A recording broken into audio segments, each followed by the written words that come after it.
Oi pessoal, de cara eu já quero saber se você aí gostou da novidade. Que novidade, João? Ué, a Rubi é de volta!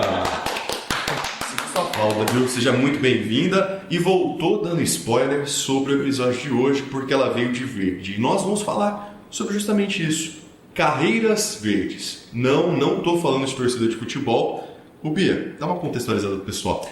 Hoje nós vamos conversar sobre as profissões que estão ligadas com a questão do meio ambiente, preservação, com a perspectiva de um futuro melhor. E mais sustentável também. Exatamente. Por isso, eu vou apresentar elas, nossas convidadas, a Débora Machado de Lima, que é formada em Química Industrial pela Universidade Federal de Uberlândia. Além disso, ela é especialista em controle de qualidade em processos alimentícios pelo Instituto Federal do Triângulo Mineiro, é mestre e doutoranda em Química de Produtos Naturais, também na Universidade Federal de Uberlândia. Bem-vinda, viu, Débora? Obrigada pela presença. E nós estamos aqui também com a Sheila Aline dos Reis. Ela é bióloga formada pela Universidade Federal de Viçosa, mestre em qualidade ambiental pela Universidade Federal de Uberlândia, é professora de ciência e biologia, educadora socioemocional e empreendedora ambiental. Seja muito bem-vinda, Sheila. Elas todas combinaram o de verde, não me avisaram, tá? Mas tudo bem, a gente vai seguindo aqui a conversa. Justamente, já quero começar perguntando, então, para a gente entender. São meios novos inseridos no mercado de trabalho. A discussão pode até ser antiga, pode ter recebido outros nomes ao longo do tempo, mas como se aproximar, então, de uma carreira verde? Como que a gente consegue entender o que significa isso? Bom, eu acho que a gente pode contextualizar que é o seguinte: a carreira verde, ela não tem uma profissão específica, né? Obviamente a gente consegue ter algumas profissões bem mais relacionadas, mas no geral, as carreiras verdes, elas tentam trazer equilíbrio, né? O que a gente já tem construído, o que a gente já faz no mundo que a gente vive, e tentar equilibrar para que a gente consiga ter qualidade ambiental, que a gente tenha qualidade social também, e economia gerando, né? Sendo ali realmente girando em prol da qualidade ambiental e em prol da nossa vida também. Então não depende muito de uma formação voltada para a área que vai trabalhar aí com o meio ambiente, uma engenharia ambiental, uma biologia. Existem outras formações com que eu possa trabalhar com essa questão verde? Ah, sim, com certeza. É porque a gente não precisa ser biólogo para realmente dizer que essa empresa é sustentável. A gente pode trazer uma outra área, por exemplo, a Débora é da química, mas ela trabalha dentro disso também.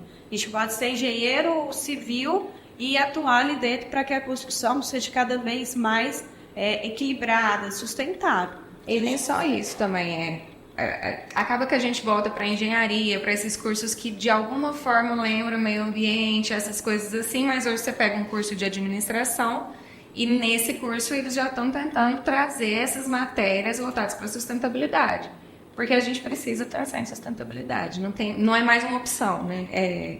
Você precisa, a gente independente da área de formação, essa pauta está na pauta do dia, né? Essa questão está na pauta do dia. Então, eu enquanto jornalista, se eu tiver ali um compromisso, atuar nessa área, eu posso seguir uma carreira verde mesmo na comunicação?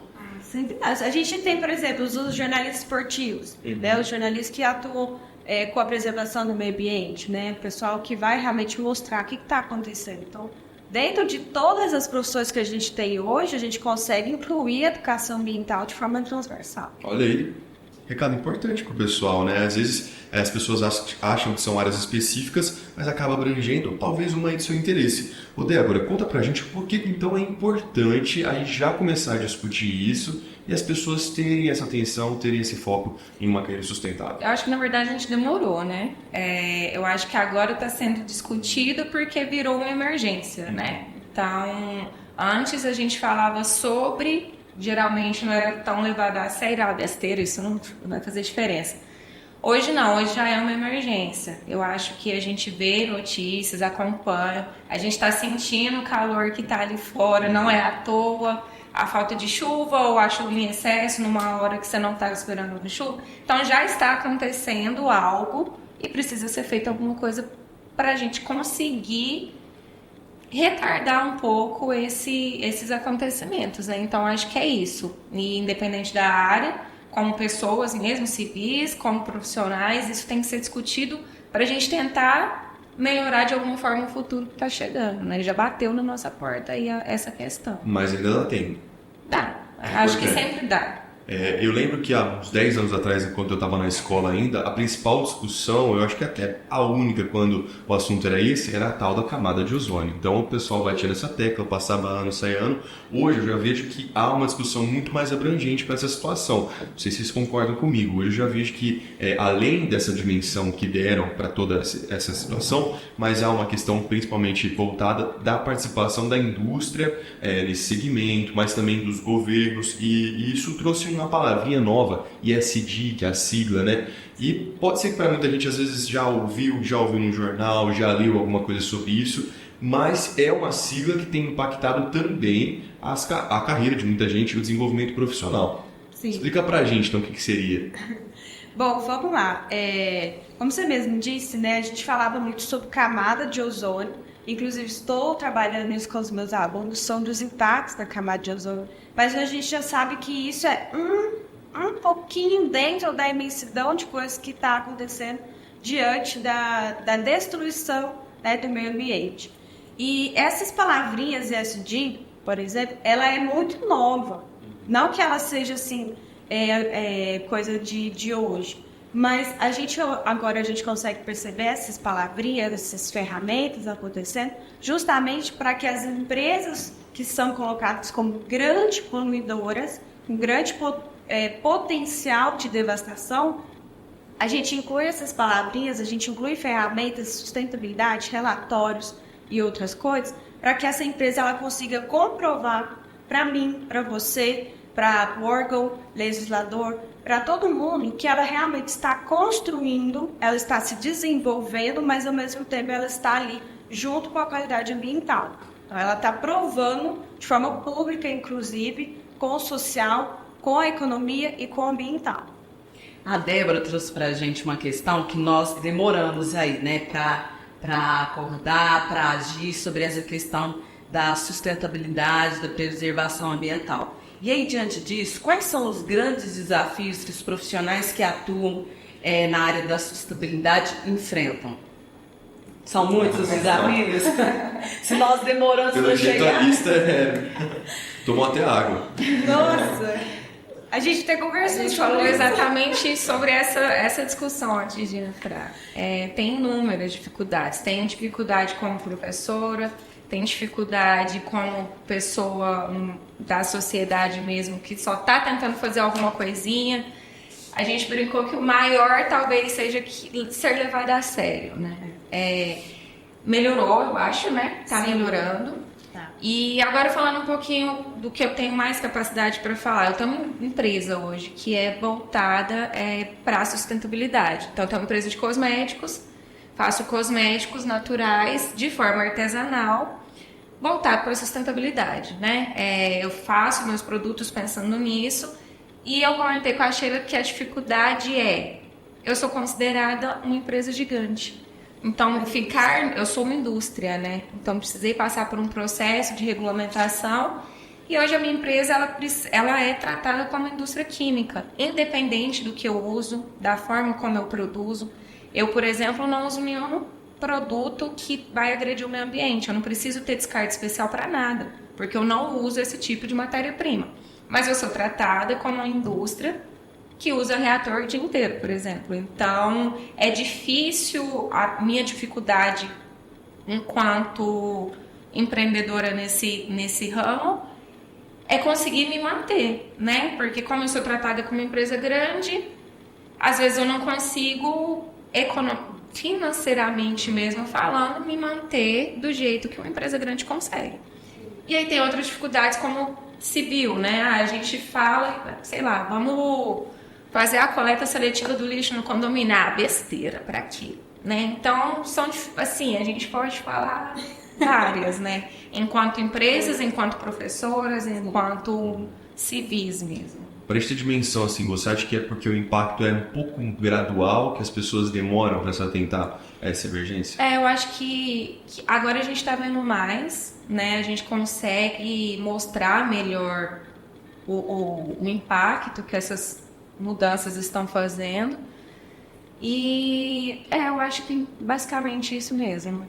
Eu acho que a gente pode levar o seguinte, como ela mesma disse, a gente conversou, a gente ser levado a sério. Porque muitas das vezes a gente é chamado de ecochato. Eu, principalmente, sou bióloga, bicho do mato, ecochato. E não, na verdade, é que eu sou uma profissional. Eu sei o que eu estou falando, né? Eu trabalho desde 2010 com conservação do meio ambiente. Então, a gente leva isso muito a sério, mas a grande maioria, a sociedade não tem realmente uma cultura instalada para entender que a gente consegue ter práticas sustentáveis dentro da nossa casa, no trabalho. A Débora que tem, né, uma indústria, né, que não polui nada, mas mesmo assim ela precisa ser muito levada a sério. Os produtos dela, eu sou cliente dela antes de, há muitos anos. Eu já estou curiosa, já. Usem, simplesmente são perfeitos. E assim, outros desafios é que a gente tem uma dificuldade em vender os nossos projetos da mesma forma que outras pessoas vendem, né? Se eu vou colocar um exemplo que bom. Eu sou arquiteta, eu quero modelar essa sala, eu quero trazer design, eu quero deixar tudo assim. Muitas das vezes esses profissionais são levados a sério. Nossa, essa pessoa vai transformar a minha sala, vai deixar isso daqui lindo, vai deixar aquilo, vai chamar mais pessoas. Quando eu falo sobre, deixa eu te ajudar a ter uma empresa mais sustentável, deixa eu te ajudar a ter uma vida mais sustentável, deixa eu trazer algumas práticas que vão favorecer você, a sua família, o meio ambiente, a sociedade como todo, o município como todo, e a gente não é levado a sério. E aí o que acontece? A gente também precisa aprender a comunicar o nosso trabalho de uma maneira tão boa quanto os outros profissionais, de forma que também interesse as pessoas e que a gente consiga vender essa ideia tão boa, né? Aqui tem uma empresa linda, maravilhosa, mas ela está poluindo. Ela está fazendo coisas que está poluindo o meio ambiente. Tem como a gente resolver? Tem. Às vezes é uma mudança muito simples no dia a dia, uma mudança de, às vezes, uma lixeira que você separa o resíduo orgânico e o reciclável, já é uma contribuição. Então, assim, tem coisas que a gente consegue mudar, mas a gente precisa realmente ser mais levado a sério. Não, como ela falou sobre a educação, né, que você também atua nesse campo, a educação pode ser uma chave, uma saída. E aí eu vejo a preocupação de alguns governantes com esse intuito de ensinar desde muito cedo essa importância. Por exemplo, aqui no município de Uberlândia, foi criada uma disciplina sobre preservação ambiental e sustentabilidade para crianças do ensino fundamental, que vai ali do primeiro aninho até o 9º ano, que não existia até o ano passado. Então eu vejo que tem muitos desafios, mas a preocupação está aí e as ações, aos poucos, elas vêm chegando. Vem chegando e precisam chegar, né? Eu acho que aliada à questão da educação, tem uma palavra que é fundamental quando a gente fala desse processo, que é conscientização, né? Então, por que e para que a gente está tomando essas ações? E vocês me corrijam se eu estiver errado, mas cada um tem um papel em escala nesse processo. Eu, enquanto consumidor, um representante, um governante, enquanto nessa posição política e as próprias empresas. De regra, eu vejo que enquanto se torna obrigação, é difícil ver quem se torna ali, quem faz essas práticas, principalmente sustentáveis. As empresas que optam, como a sua, em fazer isso, elas são consideradas, elas se destacam, né? Apesar de todas essas circunstâncias que você falou, esses desafios, elas acabam se destacando, vem ali um selo verde, vem alguns artifícios que também contribuem para o marketing, para relações públicas dessa empresa. Mas o que já é obrigação, vocês puderem colocar numa caixinha assim, de uma maneira mais geral, que, pensando de vista em sustentabilidade no cenário que a gente tem hoje no Brasil, o que já é uma obrigação para se aproximar dessas produções mais sustentáveis e o que seriam então as boas práticas? Tem como elencar alguns exemplos? Como empresa, que eu posso falar que eu trabalho ali no dia a dia, existem algumas coisas que já são exigidas, né? Então, a separação de lixo hoje para uma indústria, ela é obrigatória. Então, hoje eu preciso fazer, né, a separação de plástico, papel, o lixo orgânico, metal, vidro. Então a gente tem algumas coisas que somos obrigadas a fazer como empresa, né? Mas confesso que eu acho que ainda é muito pequeno em vista do que precisa. Acho que para a gente conseguir ser levado a sério, a gente precisa mudar um pouco isso. Eu falo que a educação é o caminho. Acho que já tem mudado bastante essa matéria, por exemplo. As crianças são as pessoas que nos levam mais a sério.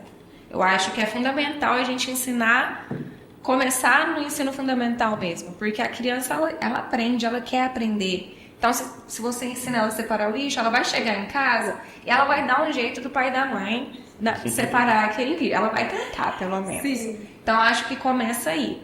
E como pós-graduanda, eu tenho tido contato com outras coisas também que eu vejo que está melhorando, né? Hoje existe o que a gente chama de ODS. A ODS, elas são 17 Objetivos de Desenvolvimento Sustentável, que é exatamente isso. Então, as pesquisas, elas têm tido, não é uma obrigação, mas a sua pesquisa ela é mais bem vista quando você atende desses objetivos. Então, nesses objetivos, eu trouxe como exemplo, porque eu ia esquecer. Mas tem alguns. Por exemplo, tem diminuir a pobreza, que é um caminho também que vai influenciar na questão de sustentabilidade, a questão de igualdade. Cidades e comunidades sustentáveis, o próprio nome do objetivo já é muito direto. Indústria, inovação e infraestrutura, então tentar essa união, né, entre público e privado. A energia limpa e acessível, consumo e produção responsável. Então, a minha pesquisa hoje, eu faço pesquisa em produtos naturais. Tá, estou estudando uma planta.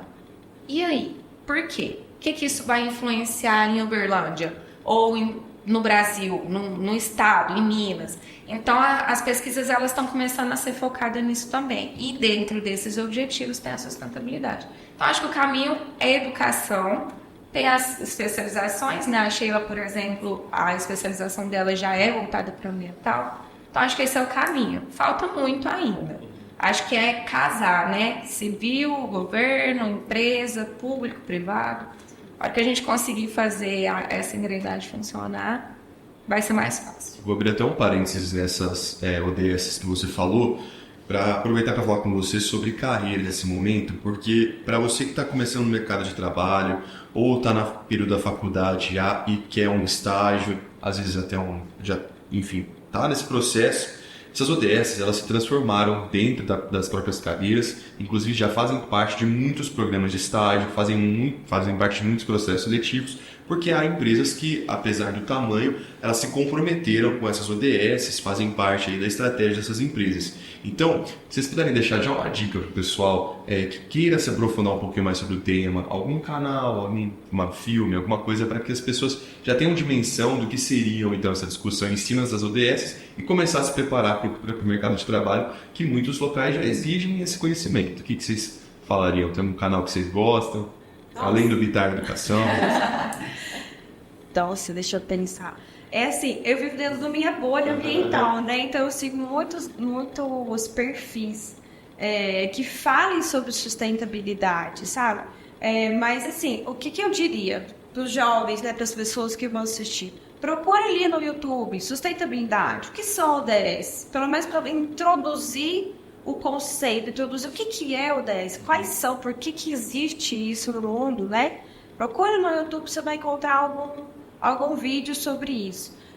No Instagram, deve ter assim, um monte de perfis, assim, de cabeça eu não consigo lembrar exatamente um ou outro. Mas uma pesquisa fácil ali, você consegue chegar nesses perfis. Joga lá na lupinha do Instagram, ODS, sustentabilidade, ESG, alguma coisa vai aparecer lá para que eles consigam se entender o que é. Mas assim, o que eu trago também é que a carreira verde, a gente precisa realmente entender que não é só quando a gente chega na graduação, como o Débora Vez falou. As matérias hoje, lá no ensino primário, né, as criancinhas ali ainda de 4, 5, 6 anos, elas conseguem compreender qual que é a importância de se manter uma árvore de pé e se você corta ela, qual que é a importância de ter uma plantinha dentro de casa. Já fiz, inclusive, aqueles trabalhinhos, né, de colocar o feijão para crescer. Aquilo vai ser tão bobo, mas na visão de uma criança que não entende o que é o mundo, aquilo faz uma grande diferença. E eu tenho visto dentro da educação as matérias que estão sendo transversais. Ou seja, eu estou dando aula sobre método científico agora no ensino médio. E eu consigo, junto com o professor, que agora a gente tem novas matérias, né, do novo ensino médio, que trabalha saberes, investigações de natureza, a gente trabalha emergência climática, a gente trabalha alguns temas ali dentro que são matérias, realmente eles são avaliados ali dentro. Então, realmente, esse conteúdo está sendo transversal ali dentro. Então, o ensino médio, tanto o ensino fundamental quanto o médio, eles têm trazido ali um pouquinho dessa matéria de ambiental. Ainda é pouco, mas eu sei que está chegando, está melhorando, né? Então, os jovens têm que levar a sério essas matérias transversais. Quando os professores levam matéria, vídeo, foto, um projeto, vão desenvolver um projeto para que a escola possa ser mais sustentável, levar isso realmente a sério, assim como qualquer outro projeto colocado dentro de sala de aula, dentro da faculdade também, para quem está ali dentro. Procurar saber quais são os projetos que aquela faculdade faz, né? Como que eu posso contribuir, como que eu posso aprender também. O João trouxe a questão de carreiras, Débora, e aí pensando nas habilidades. Quais são as habilidades essenciais para o profissional se destacar numa carreira verde? Eu acho que conhecimento técnico e atual, né? A gente tem que estudar constantemente. Muda, assim, é muito rápido, né? As coisas acontecem rápido e você tem que se adaptar rápido. Então, acho que uma habilidade fundamental é essa facilidade em adaptar ao novo, porque isso é uma resistência também dentro de empresas maiores. Quando eu estava no mercado de trabalho antes da pós-graduação, assim que me formei, eu vi essa dificuldade, né? Então, você chegava com uma ideia... Então, acho que uma das habilidades é conseguir se adaptar ao novo. Acho que a capacidade de...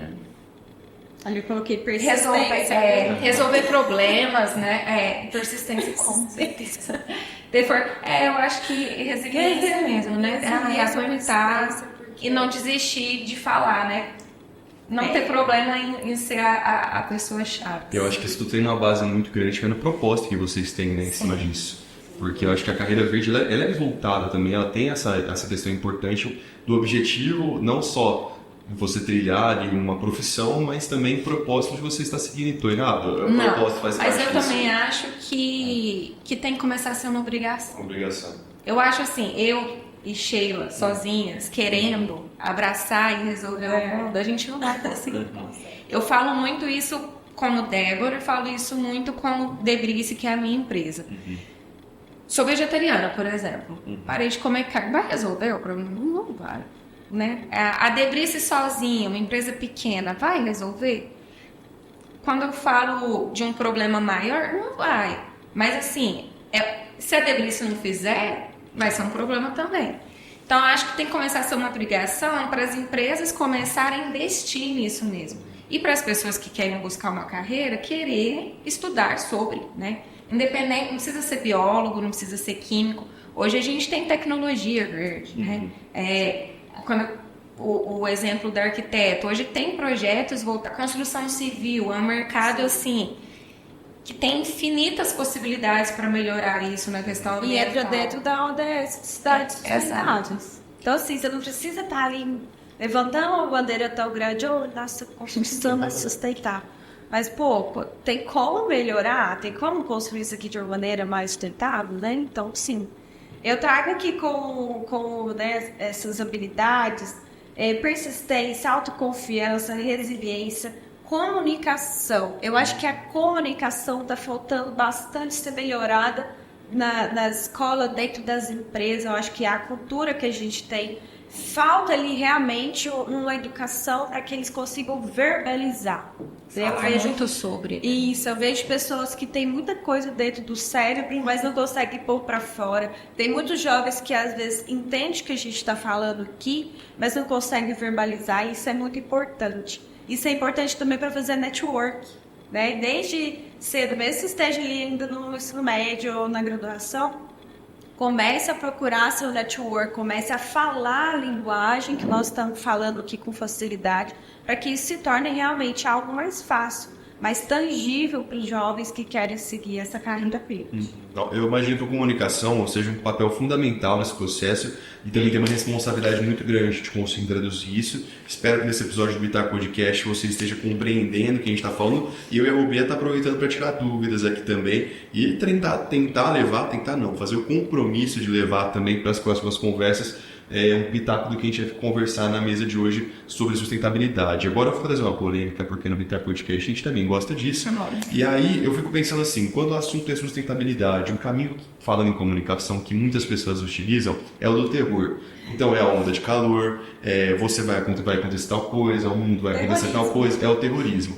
Só que eu penso também nas vantagens de você seguir por esse caminho. Ou seja, quando você vai num lugar que é verde, que valoriza essas questões, é prazeroso você estar naquele lugar. Então, como a gente consegue equilibrar essa mensagem? Ao mesmo tempo que a gente alerta para essas preocupações, porque ao ligar um jornal na televisão, você vai ouvir falar da onda de calor, do gelo derretendo, da chuva que destruiu o amor. Calor em excesso, chuva em excesso. E como equilibrar com isso, com o prazer que é você ter essa escolha mais sustentável?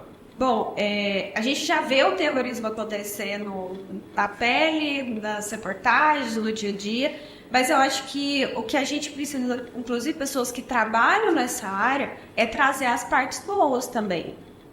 A gente chega aqui nesse lugar, tudo lindo, água, e passarinhos, e verde, a gente se sente bem aqui dentro. Ou alguém pensou, alguém arquitetou para que esse lugar seja bonito. Então, valorizar os lugares que realmente colocam isso em prática. Se dentro da minha casa eu faço a gestão dos meus resíduos, olha, gente, eu sei que existe outro lixo, mas aqui dentro eu estou fazendo a minha parte. Aqui eu faço o processo de compostagem, o material que eu jogaria no lixo, que se transformaria em gás de efeito estufa, que comprometeria a qualidade ambiental, está indo para o processo de compostagem, aquilo ali vai gerar frutos, vai gerar mais plantinhas para minha casa. Os recicláveis, está tudo separadinho, o pessoal da coleta seletiva vai buscar. Então, consigo fazer coisas e mostrar para as pessoas como que a gente consegue impactar positivamente. Acho que é isso. E esse impacto positivo vem de que maneira, assim, para o nosso dia a dia? Eu vou puxar aqui minha sardinha, da sustentabilidade. Quando eu presto consultoria para uma empresa, seja ela pequena, como a gente ainda é pequeno, eu pergunto, quais são os seus objetivos? E tem gente que já tem tudo trabalhado. Olha, eu quero que os resíduos sejam bem organizados, eu quero melhorar aqui meus fornecedores, a matéria-prima. Então, a gente começa a olhar em que ponto que a gente consegue fazer dentro de casa, dentro de uma empresa pequena, dentro de uma empresa maior, quais são essas práticas? Será que separar o resíduo é benéfico? Com certeza ele é.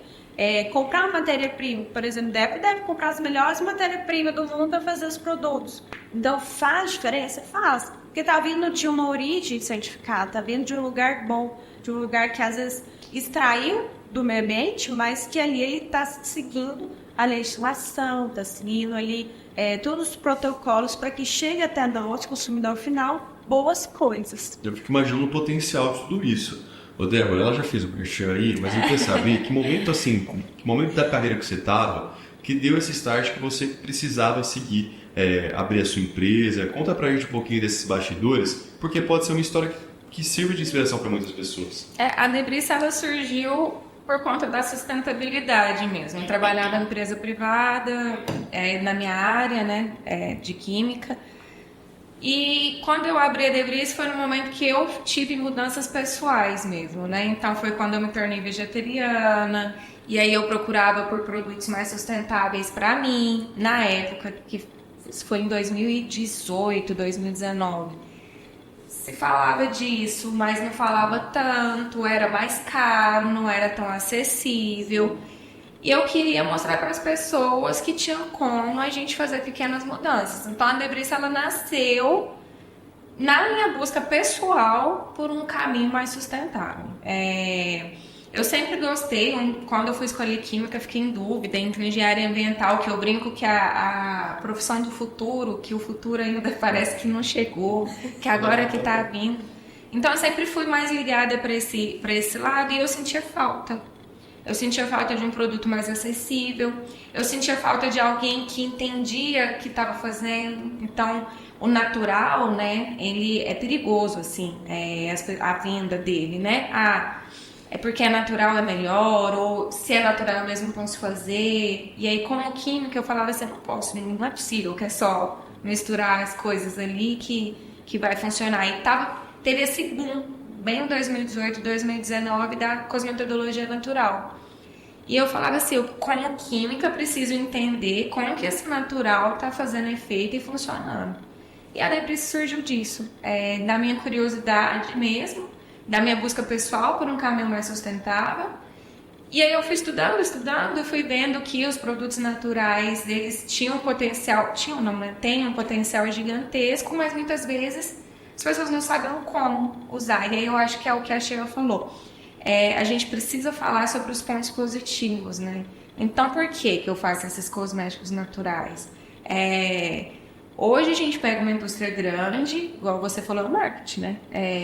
Hoje, qualquer empresa de cosmético vai usar algo natural nas formulações. Não porque eles são obrigados, não talvez porque eles queiram. É uma produção mais cara ainda, porque se eu pego um conservante, minha pesquisa no mestrado foi essa, comparar um conservante e tentar pôr uma planta no lugar. Então, é mais caro. Então, eu queria conseguir levar um pouco disso de forma mais acessível para as pessoas, que as pessoas conhecessem. E que eu, como química, pudesse explicar por que funciona, por que é bom, por que a gente pode fazer essa troca. E porque eu estava cansada de estar em empresas que você dava ideia e as pessoas não te levavam a sério. Eu falei, então deixa eu me levar a sério, né? Deixa eu tentar levar isso para as pessoas. E aí foi nesse caminho. O mestrado veio nisso também. Meu mestrado é todo voltado para isso. É ligado com a minha empresa. Então foi mais uma questão pessoal no início. E hoje eu acho que eu consigo, ainda mesmo que pequeno, eu acho que eu consigo fazer com que as pessoas me escutem, né? A Sheila também, como que ela faz na empresa dela. Falta muito, mas eu acho que o pouco que a gente faz está fazendo diferença. E a gente precisa da gente para conseguir chegar nos grandes, eu acho. Quando a gente consegue colocar essa cultura, né? Por exemplo, eu lembro que quando eu comprei o primeiro, acho que shampoo, o sólido, naquela época ainda, acho que foi 2018 mesmo, você estava numa feria. Eu não tinha conhecimento sobre shampoo sólido, nunca tinha ouvido falar isso. Então, inclusive, hoje eu falo que é o meu produto mais sustentável. E eu fico brincando que eu queria que o mundo conhecesse. É o meu xodó. Então, por favor, como que a gente encontra a Debrice? No Instagram, o nome da loja, Debrice mesmo com D mudo. Mas o cosmético sólido, ele tem tido mais espaço agora e a ideia dele é exatamente essa. Eu não uso água na produção dele, então já é algo, né? Quanto menos água você usar no seu processo, melhor. Se for uma empresa grande, então melhor ainda, porque usa muita água. E eu falo que ainda, além disso, de usar pouca água, a questão do shampoo, hoje um dos maiores problemas que a gente vê no meio ambiente é transporte, né? Então, o shampoo sólido é desse tamanico, enquanto os outros de embalagem plástica ocupam um espaço muito maior, além de ser plástico, né? Sim. Então, se a gente for pensar em empresas maiores que fazem uso desse transporte de caminhão, eu gastaria muito menos espaço para os meus cosméticos sólidos do que para os cosméticos eu falo convencional porque é o que a gente mais vê, né? Que é o potão de plástico mesmo. Se eu usar menos espaço, consigo transportar mais, eu emito menos gás no meio ambiente.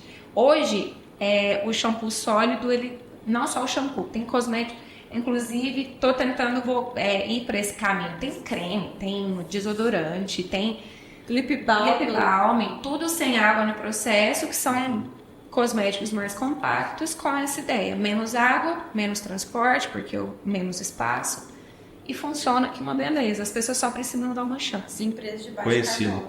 E pra mim é novidade essa questão do sabonete, aliás, do shampoo e sabonete. As pessoas às vezes têm esse negócio, mas vou passar sabonete no meu cabelo, mas não é, né? Ali a gente faz a formulação pensando em específico pro cabelo, não é o mesmo sabonete que a gente usa no corpo. Então acho que são coisas que estão alternativas. São alternativas. E para vocês que são empreendedoras, né?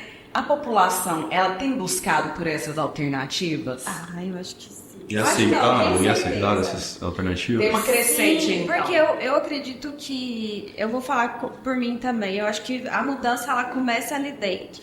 Né? Quem tem essa cultura, esse conhecimento, alguma coisa dentro de si, de eu quero ter uma vida mais saudável, mais sustentável, mais equilibrada, ela busca produtos, busca oportunidades dessa maneira. Então, quando eu estava ali em 2018, estava fazendo meu mestrado, com a alimentar, só que eu era voltada para regeneração natural, conservação do meio ambiente mesmo. E eu já tinha aquela coisa, como que eu posso ser mais sustentável? Eu vim da roça, eu pé no chão, a gente não jogava lixo na sacolinha, jogava direto para os animais. Como que eu, dentro de uma grande cidade, agora dentro do apartamento, o que eu consigo fazer? Então, é essa busca. Comecei a procurar produtos, comecei a procurar alimentos, empresas, lugares. E desses lugares eu conheci Débora, eu conheci vários outros feirantes, várias outras pessoas. Berlândia tem um polo muito bom vegano, um polo muito bom de produtos sustentáveis. As feirinhas que tem em Berlândia são sensacionais. Eu recomendo para todo mundo ir, para comer as coisas veganas, para tirar aquela crença, sabe? Eu não sou vegana, mas assim, eu amo a comida, conhecer os produtos, os artesãos, para que as pessoas realmente tenham algum tipo de conexão.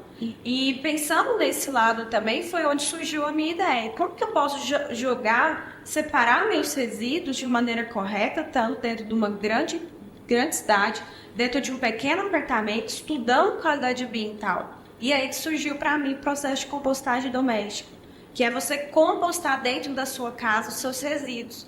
Se as empresas são obrigadas, né, a ser licenciadas sobre o que elas fazem, sobre sua produção, por que nós, como indivíduos, também não resolvemos na fonte os nossos problemas? Na fonte que eu falo é dentro da nossa casa, dentro da nossa cozinha. O que mais gera gases de efeito estufa é a produção de resíduo, produção de coisas que geram gases de efeito estufa, que são resíduos orgânicos.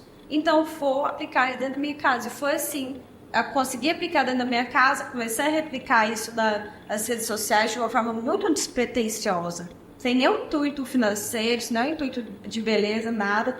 E foram surgindo pessoas, Sheila, como que você faz? Como que é isso?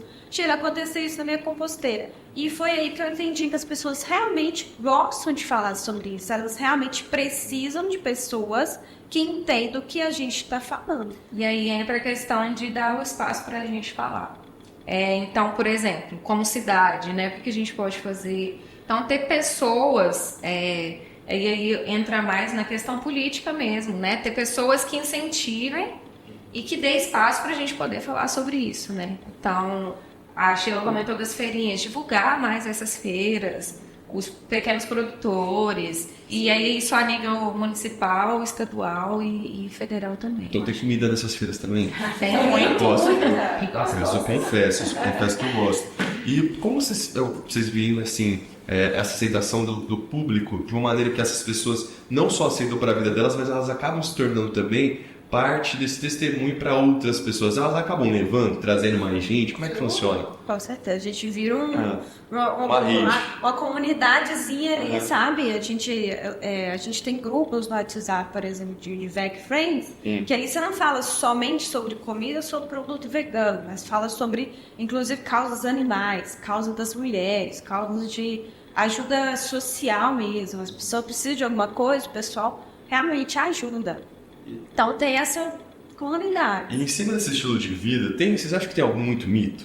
Então muita gente acredita que tem que ser de uma maneira, mas na verdade não é nada disso. Por exemplo, eu preciso ser vegano para estar numa vida sustentável? O que vocês acham sobre isso? Tem muito mito e muito preconceito. Mito, sim. Não, mas ainda não vai comer o quê? O quê? Não vai... Da onde vai vir as fontes que você precisa? Como é que você vai andar? Como é que você vai viver? Então tem muito... Eu acho que é mais ignorância no sentido da palavra mesmo, de falta de conhecimento, que aí é onde a gente sempre bate na tecla que a gente precisa desse espaço. Tem mitos de que você precisa fazer tudo para resolver e às vezes só um negocinho já vai ajudar bastante. Então, e o preconceito com alguns tipos de estilo de vida mesmo, né? Com a compostagem, mas vamos fazer isso dentro de casa, ou mas isso vai atrair inseto, nesse nível. Eu acho que é mais a falta de conhecimento mesmo. Muito. É porque é o seguinte, fazer processo de compostagem, ou seja, nós não temos uma cultura que sabe lidar com o nosso resíduo. Lixo não existe. Lixo, como já se diz os arquitetos, é o end design. Não existe lixo. Existe você saber o que você está comprando e como destinar aquilo corretamente. Se eu tenho uma quantidade de resíduo orgânico sendo gerada na minha casa, o que eu tenho que fazer com isso? Eu não tenho que jogar nem para o aterro, nem para o lixão, nem na rua, nem ganhar. Eu tenho que compostar aquele material dentro da minha casa. Mais de 60% da população vive em grandes áreas urbanas, como nós, estamos dentro da área urbana. E a gente não tem, em grande maioria, um quintal, galinha, porco, essas coisas para poder comer nossas sobras, né? Então, o que a gente tem que fazer? A gente tem que incluir tecnologia. E eu chamo a composteira de tecnologia ambiental. Ela foi criada há poucos anos, não tem muito tempo. A gente não sabe exatamente quem, mas essa pessoa pensou. Como que eu vou resolver esse problema? E foi a mesma pergunta que veio para mim. Eu consigo resolver isso dentro da minha casa. Mas aí vem toda aquela crença do lixo. Porque quando você coloca o lixo nessa sacolinha e deixa um tempo, ele começa a feder, ele começa a soltar o chorume, ele começa a atrair realmente insetos, larvas. Aquilo é nojento. Mas quando você sabe lidar realmente com o seu resíduo, não é para ser normal, bom cheiro, não é para atrair mosca, não é para ter nenhum problema. Então, dentro da minha casa, desde quando eu morava em apartamentozinho, hoje eu já moro numa casa maior, se você entra dentro da minha casa, mal você vai vir minha composteira. E você vai saber que ali dentro está acontecendo um sistema de gerenciamento de resíduo doméstico. E aquela coisa que o João falou, a responsabilidade. Se cada um começar a pensar naquilo que é responsável por sustentabilidade, vai dar certo. E eu quero uma composteira agora. Você faria uma composteira, então? Eu não tenho essa disciplina. Eu vou ter que acompanhar mais seus vídeos para... Eu vendo. Eu já tenho uma lá no carro, quem quiser... Olha só. Tá. Então, é uma coisa de negócio. A gente tem que ser assim, não é não? A gente não Tá perde certo. assim. Ô, Sheila, já deixa o seu contato também. Tá, vocês vão me encontrar no Instagram, no YouTube, em todas as redes como Compostos, que é o nome que tá... Olha, tatuou. Olha aí. Compostos. Ficou bonito. Sheila Compostos. com E vocês vão encontrar lá o trabalho com sustentabilidade, educação ambiental, eu falo sobre sistemazinhos. Esse ano eu me propus a desenvolver especificamente sustentabilidade para empresas, porque eu já trabalhei muitos anos com o doméstico, não que isso vai sair de mim, mas que eu quero agora atuar dentro das empresas. Eu quero realmente transformar essas empresas sem ser uma coisa mirabolante, uma coisa maluca, uma coisa muito dispendiciosa, mas como trazer, por exemplo, para Uberlândia uma cafeteria. Uberlândia tem cafeteria assim, nossa, quase todas as esquinas, né? E ainda com as lojas de café. Em vários lugares do país tem uma padaria, tem uma cafeteria, por exemplo. Como que a gente consegue lidar com o gerenciamento de resíduo daquele lugar? Como que a gente consegue demonstrar para o cliente que vai lá tomar seu cafezinho que aquele empreendimento está todo voltado para te entender com um produto bom, de qualidade, mas também está junto com a responsabilidade ambiental. E olha, já deu para entender nesse ponto da nossa conversa, que pensar na sustentabilidade não é só um estilo de vida em suas diferentes escalas. Tem gente que aceita isso mais, tem gente que está nesse processo, mas também pensar em sustentabilidade e estar atento para as novidades do mercado enquanto consumidor, mas também enquanto profissional. Eles deram vários exemplos de modelos de negócio, empreendedorismo, algo que dá lucro para elas a partir já desse equilíbrio entre futuro não, porque já está batendo na porta. Mas, para a gente já ir encerrando nossa conversa, por onde começar? Então, tem algum start, tem algum primeiro passo que vocês acham que seja unânime ou que seja comum entre as pessoas para se atentar a esse caminho, eu acho que um deles, eu já vou deixar a dica, é ficar antenado à comunicação feita através de perfis como o da Sheila, como o da Débora, mas também que trazem esses assuntos, já é algo para você ficar consciente e tomando suas decisões a partir daquilo. Mas vocês teriam alguma outra dica de como começar uma vida mais saudável? Eu acho que a primeira coisa é conscientizar-se mesmo, né? E aí isso a gente faz estudando. E eu acho que pra gente chegar, vou escolher uma carreira, e para ir para essa carreira, eu acho que tem que começar mudando alguma coisa na gente mesmo, né? Então, evitar o uso do copo descartável, coisas pequenas mesmo, apagar a luz quando sai da sala, usar menos água, vai escovar os dentes, desliga lá a torneira enquanto está escovando os dentes. Pequenas atitudes vão te mostrando que você consegue ir para esse caminho. E você fazendo isso no seu individual, é mais fácil você seguir uma carreira assim. E aí na busca da carreira, igual a gente falou, em qualquer área a gente consegue fazer isso. Tem áreas que a gente trabalha mais diretamente, né?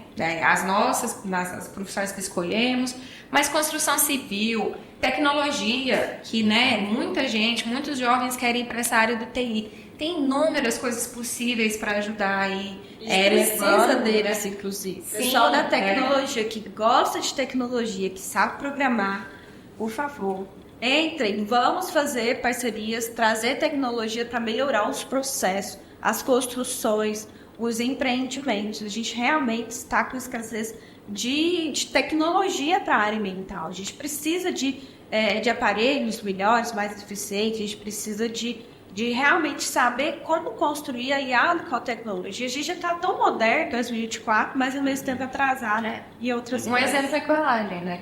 Embalagem, a gente precisa de um design para fazer umas embalagens para tentar substituir o plástico. Hoje, a Sheila sabe, eu uso, por exemplo, embalagem de papel. Mas existe alguns produtos que eu ainda não consigo fazer essa substituição.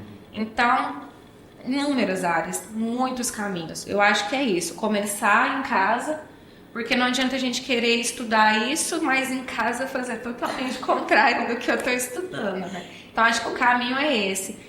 Ter essa conscientização, começar aos poucos, para chegar numa carreira que consiga caminhar com a sustentabilidade, né? Acho que a gente tem que ter um olhar holístico, né? E holístico eu não falo nada sobre misticismo, não. É holístico no nível onde eu tô nesse mundo, quem sou eu?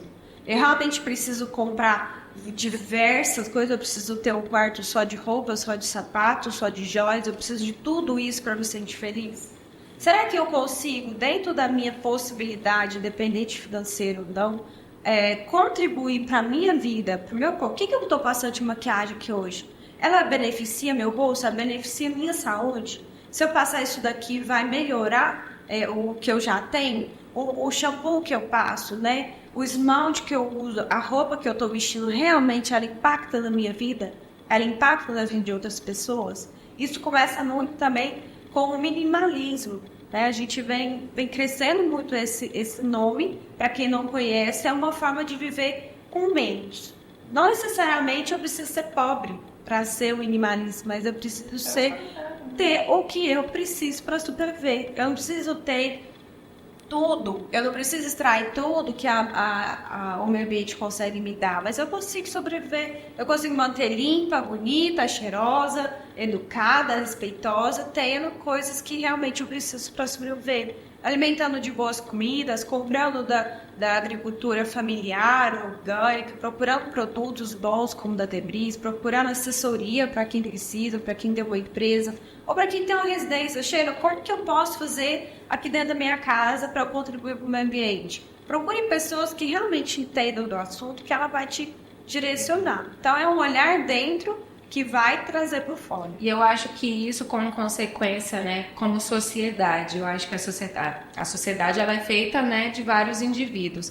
Todos os indivíduos pensando assim, como sociedade, eu acho que a gente precisa começar a buscar pessoas que nos representem, né? Então, vamos pôr aí, vamos escolher pessoas que querem caminhar com a gente, que querem diminuir essa desigualdade, que vai nos fortalecer também com políticas, né? A gente tem uma desigualdade social gigantesca, então é muito fácil falar de sustentabilidade para a gente que tem água em casa, mas como que a gente vai né, levar isso para um pedaço do Brasil que não tem nem a água potável. Então a gente buscar também, como indivíduos e como sociedade, pessoas que nos representem como indivíduos, que eu acho que também é fundamental. Pesar na hora de escolher, né? Na hora de escolher um produto, na hora de escolher um prato, E uma escolher atitude. uma pessoa que nos represente na política, isso é importantíssimo. Eu vejo que está tendo mudança, né, de pessoas, tanto dentro da Câmara de Vereadores, prefeituras, estaduais, governos e tudo mais. Eu vejo que isso tem melhorado, mas a gente precisa ainda realmente tratar essas pessoas que são da política como seres humanos mesmo. Quem é você? Quais são suas propostas? Isso que você está me propondo, realmente você vai cumprir? Né? Realmente ter um diálogo, uma comunicação aberta que nos traga aquilo que eu deveria, que a Débora, né, que a gente conversa. A marca ele tá hoje lá, ótimo. A gente conversa como a gente já tem essa conscientização, a gente tem capacidade também de escolher melhor nossas, né, as pessoas que vão ter ali a caneta e o papel para citar quais são as políticas que vão nos beneficiar também. A gente agradece demais, né? Foi que papo tá sustentável, já tá sentindo? Eu já sei que você quer ter uma composteira e quer testar o shampoo, né? Não? Eu tô sentindo aqui, ó. Bebrice. Meninas, Débora Machado de Lima, também a Sheila Aline dos Seis, muito obrigado pela participação. Deixou os contatos, para o pessoal não perder, voltem no vídeo, entrem em contato, fiquem por dentro dessas novidades que eu tenho certeza que vai agregar demais na vida de vocês. Muito obrigado pela presença. Depois vocês voltam para contar mais, porque eu fiquei curioso de outras coisas. Por exemplo, agronegócio, ele não falou sobre isso, né? Vamos deixar para um outro... Dá pra vamos deixar falar um compromisso, eu muita imagino. Mas vamos deixar só um spoiler. É um aliado, dá para falar na sustentabilidade. Dá para ser um aliado. Tem partes que não, tem partes que sim, mas dá sim para ser aliado, porque são também eles têm a maior concentração de reservas que a gente tem no Brasil. Então, dá para ser nossos aliados. Não me aguentei, tive que perguntar. Precisamos, vamos deixar para esse dá pra combinado aí. falar 1 hora disso. Então, vamos deixar combinado no próximo episódio. Vocês voltariam? Deu tudo certo? E aí a Sheila já volta para falar dessa parte que ela é educadora socioemocional. Fiquei curiosa também. E eu achei que você fosse falar de outra coisa, porque ela estudou em Viçosa, eu fiquei sabendo que bater um doce de leite. Eu achei que você fosse falar sobre isso. Então, compromisso feito, vai trazer um doce de leite, uma composteira e shampoo e vai voltar para falar mais sobre isso. Muito obrigado, viu, meninas? Obrigada pela convite também. Obrigada pela oportunidade que vocês nos deram, né, pra gente realmente expor, verbalizar, comunicar com o pessoal que vai nos assistir a importância de ser levado a sério as carreiras verdes, pessoas que realmente estão construindo um futuro mais sustentável. E da próxima também vou estar de verde, tá bom? E vocês até o próximo episódio. Até!